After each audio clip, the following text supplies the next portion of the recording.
Hey guys, we're back with episode 6 of X-Men 97, and I knew they were going to bring Charles Xavier back. It was the only way that made Magneto's supposed death make sense. Now, it could turn out that he is still alive, but I think the ending of the episode does confirm that at least Gambit did die during the attack on Genosha. Now, this episode is titled Life Death Part 2. However, even though Life Death Part 1 focused entirely on Storm and Forge, Life Death Part 2 shares that story along with a story about Xavier in Shiar space. Now, the story about Storm and Forge takes a more simplistic route of the comic book story that it's based upon.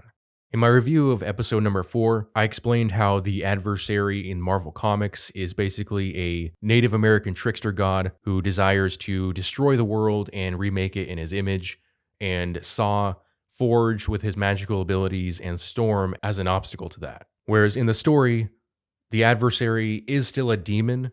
However, he's mainly, or he or she, it is basically a manifestation of Storm's doubts about herself and her insecurities regarding her powers. As Storm had told Jean in episode 2, that she had considered what it would be like to be human, as she was tired of constantly fighting for humanity and for mutant kind, but facing the hatred of humanity despite all the work the X-Men had done over the years. However, it turns out that Storm was actually suppressing her own powers, that the Executioner's weapon did affect her, but that she was mentally suppressing her powers so that she wouldn't have to go back to being an X-Man and having to fight that fight. So Storm not only regains her abilities, but she actually changes to her look from Giant Size X-Men number 1, which is where she was first introduced, which I think is awesome. I think it's better than the Mohawk look, and it's even better than the original X-Men the Animated Series look for Storm.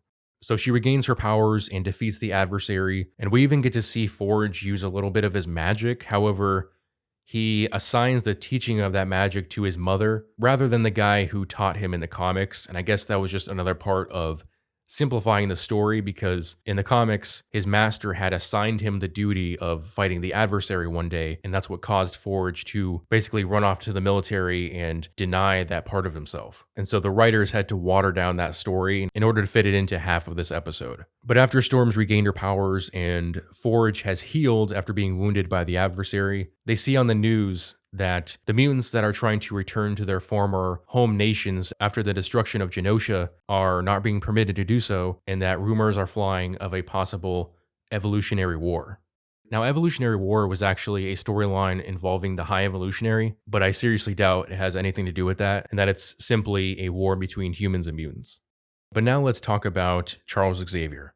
So the episode actually begins in Shiar space, with Deathbird, the sister of the Empress Lilandra, who I believe has taken her old position as Admiral of the Imperial Guard and is leading a fight against Ronin and the Kree, as the Shiar are currently at war with the Kree Empire, looking to subjugate and assimilate their people. She's able to easily win this ship and the fight against Ronin because Gladiator's there, and Gladiator is basically one of the many Marvel versions of Superman, except that his kryptonite is basically his own confidence.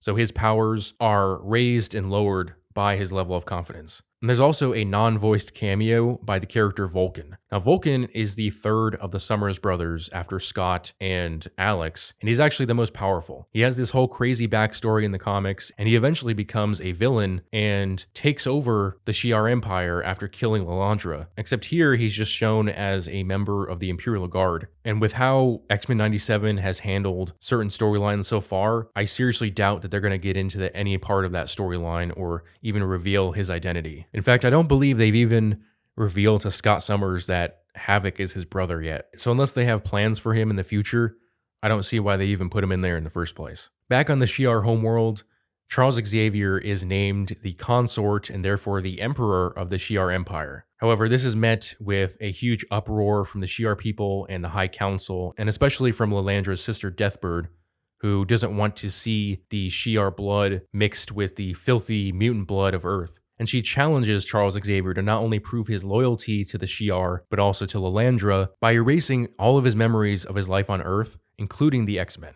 And while he does initially agree to do so, he hesitates at the last moment, and that's when Deathbird decides to take her troops and strike against Empress Lilandra. Throughout the episode, Charles Xavier is constantly met with the bigotry of the Shiar and also constantly told that values and behaviors that I think most people would see as normal, such as idealism, are seen as insanity among the Shiar. However, Charles Xavier literally takes the Shiar to school. Specifically, he takes them all to the astral plane and basically has them all sitting at desks in a classroom, forcing them to raise their hand if they want to speak. And he uses this opportunity to teach the Shiar that their way of life is wrong, that subjugating and assimilating all these different cultures, practically erasing them in order to make them part of the Shiar, is wrong. And what's interesting about that is the Shiar's view of Earthlings, or Terrans as they view them, and basically the interbreeding with them and the Shiar, given how diverse the Shiar Empire is. That's something that they almost take pride in, though I suppose it's possible that they don't allow any of their people to breed with those other races, even though they're technically part of the Empire.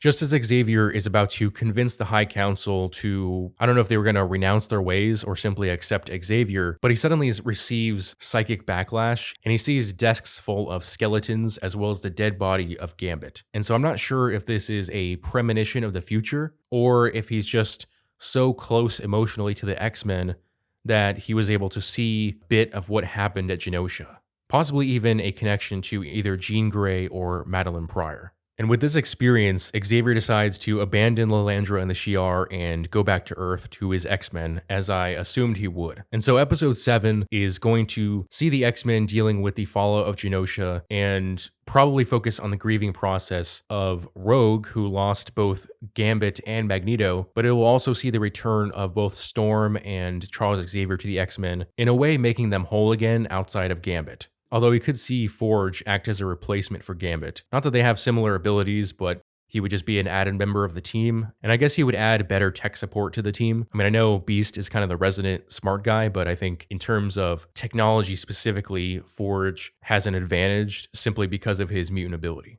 And at the end of both of these stories, it's revealed that Bolivar Trask, the creator of the Sentinels in this universe, was the one behind the attack on Genosha. However, behind him was Mr. Sinister. I've seen a lot of theories about who was secretly behind the Genosha attack, referencing certain villains from Marvel Comics. I certainly didn't think of Mr. Sinister, but he does appear at the end of the series intro, so I guess that makes sense. He's probably taking the place of a number of villains from the comics just to simplify things, which I'm sure will be disappointing to some, but maybe satisfying for those who haven't read the comics or even watched the original animated series. But let me know what you guys think of episode 6 in the comment section below. As always, if you enjoyed this video, I would appreciate it if you would hit that like and subscribe button, as well as the notification bell so that you never miss out on a new video. Thanks for watching.